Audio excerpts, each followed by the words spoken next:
let's set the scene. Imagine the sun dipping below the horizon in a typical 16th century village. Within just an hour, this profound, heavy darkness completely swallows the landscape. There are no streetlights, no screens, no digital clocks glowing in the corner.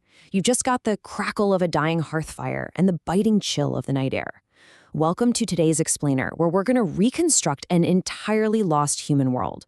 We're digging deep into the everyday past to uncover the forgotten history of how our ancestors actually slept. You know, we tend to think of sleep as this static, unchanging biological constant, right? But as historical and archaeological evidence reveals, human slumber is incredibly adaptable. It's a process that's been drastically reshaped by climate, technology, and social systems over centuries. So let's kick things off with a pretty fundamental question. Is an unbroken 8-hour block of sleep actually biologically natural? I mean, today, conventional wisdom absolutely insists that a healthy adult needs a single, continuous 8-hour session of rest. We literally structure our entire lives around this one monolithic block. But when we actually examine the historical record, this modern expectation starts to look like a very recent and honestly, a pretty rigid construct. The contrast is absolutely stark. Think about modern sleep. It's consolidated, it's privatized, it's a monolithic block. We shut our bedroom doors, flip off the lights, and expect to just disappear from the world until morning. But for the vast majority of human history, sleep was highly socialized. It was biphasic, meaning it happened in two distinct parts, and it was an immensely adaptable physiological process. How people slept wasn't dictated by some ticking clock on a nightstand. It was driven by the absence of light, falling ambient temperatures, the constraints of extreme poverty, and the literal necessity of sharing body heat to survive. Let's move into Section 1, the era of segmented sleep, life before artificial light. To truly understand this era, we have to strip away the electric light bulb and put ourselves into the strict environmental constraints of early modern Europe. Before artificial illumination was everywhere, the setting sun was the absolute dictator of human activity. Because folks went to bed shortly after dusk, especially during those long, freezing winter months, they simply couldn't sleep all the way through to morning. Instead, they experienced what historian A. Roger Eckhart identified as a bimodal rhythm. They'd have a first sleep of about 3 to 4 hours. Then, usually around midnight, they would naturally wake up into this fascinating state known as dor veil. It translates from French to wake sleep. It's this transitional, almost hypnotic state of calm, waking consciousness. And this wasn't some weird anomaly. It was deeply integrated into everyday culture. Take a look at this traditional Welsh proverb. They thrive by sleep, not long, but deep. This little slice of primary source flavor shows us that waking up in the dead of the night wasn't met with panic or stress.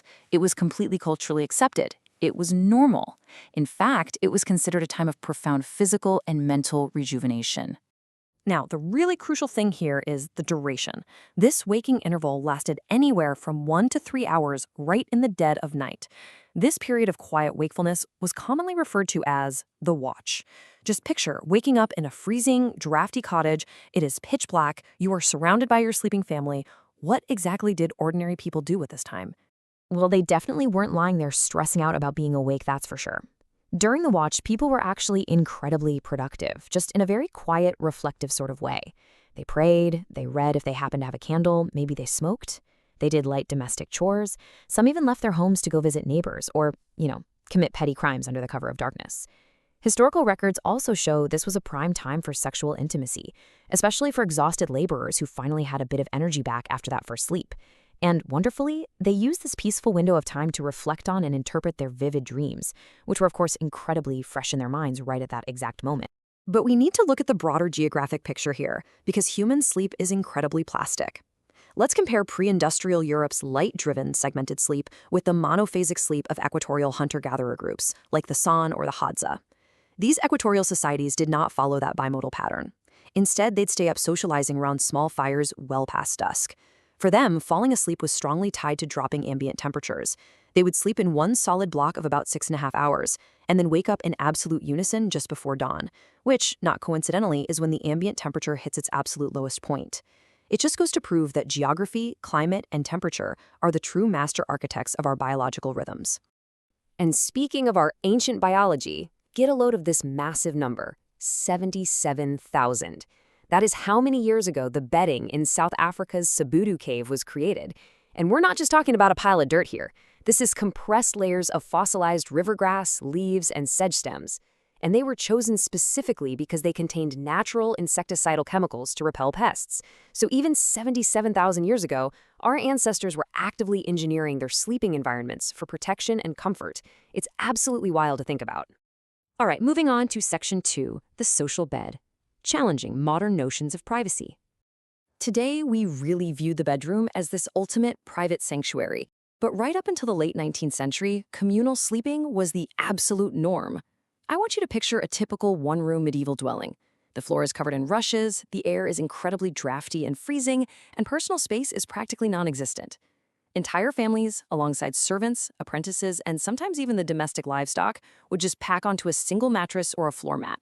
And this wasn't about family bonding. This was about strict, literal survival.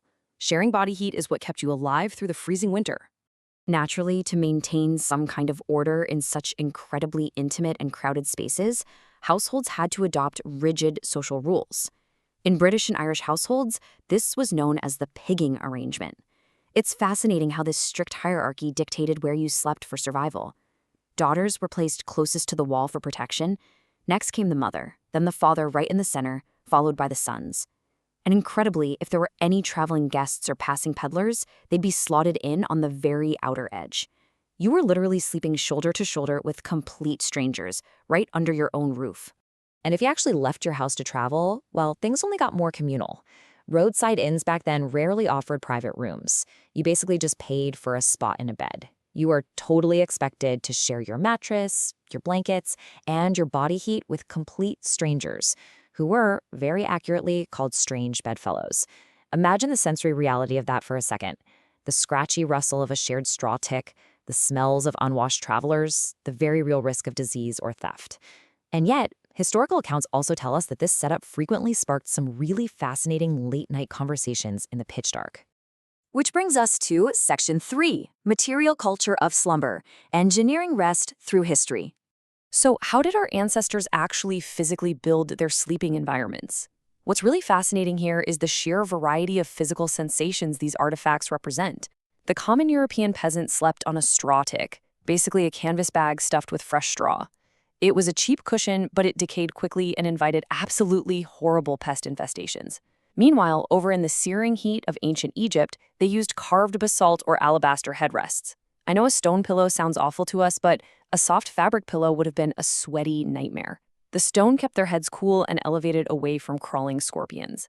Then, in Japan, you have the tamakura, a hard wooden block used by geishas. Why on earth would you sleep on that? To keep their heads elevated and preserve those immensely expensive, elaborate hairstyles. In fact, during training, elders would sometimes sprinkle wet rice around the base of the block. If a young geisha's head dropped in the night, the rice would stick to her hair as a penalty. Talk about a rough night's sleep?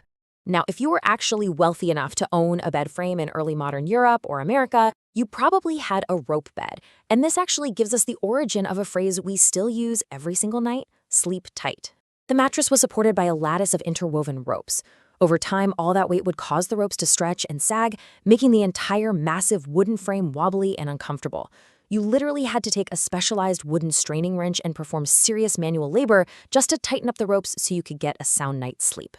Before we move on from the physical bed, we definitely need to address a super pervasive historical myth. You'll often hear tour guides claim that people in the Middle Ages had incredibly short beds because they slept sitting upright, either terrified of night demons or trying not to mimic death. Well, historical consensus completely dismisses this. As historians note, it's just a modern trope. Sure, the wealthy had lots of pillows to prop themselves up for reading or receiving guests, but the physical constraints of the bed's design and the size of the room were the real dictators of bed length. It had absolutely nothing to do with widespread superstition about digesting food or fighting off demons in the dark. Okay, our final stop. Section 4, the industrial disruption, the death of the nocturnal empire. So, how exactly did we go from segmented, highly social sleep on straw and ropes to the solitary, monolithic 8-hour block we know today? Let's trace this relentless transition. Before the 17th century, segmented sleep was the absolute, unquestioned norm. But then comes the Industrial Revolution, bringing with it artificial lighting and rigid factory schedules. The night was suddenly conquerable. Staying awake during the night slowly became associated with criminals and people of disrepute. By the 19th century, that precious second sleep was violently compressed into a quick morning snooze just to make time for grueling factory work. By the 1920s, references to segmented sleep vanish entirely from the literature. And in our modern era, waking up in the middle of the night, which, remember, used to be a time of prayer and peaceful reflection, was officially pathologized by the medical community as maintenance insomnia. But here's the incredible thing. Our biology hasn't actually forgotten. Psychiatrist Dr. Thomas A. Weir conducted this absolutely fascinating clinical experiment. He took his subjects and completely stripped away all artificial light. No phones, no bulbs, nothing. He plunged them into darkness for 14 hours a day, essentially mimicking a pre-industrial winter. And guess what? After just a few weeks, their sleep architecture completely transformed. They naturally reverted to the exact same bimodal, segmented sleep pattern of our ancestors.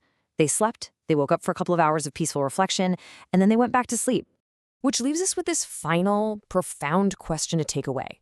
When you wake up at 3 a.m. in the dark, tossing and turning in frustration, are you really suffering from a medical disorder?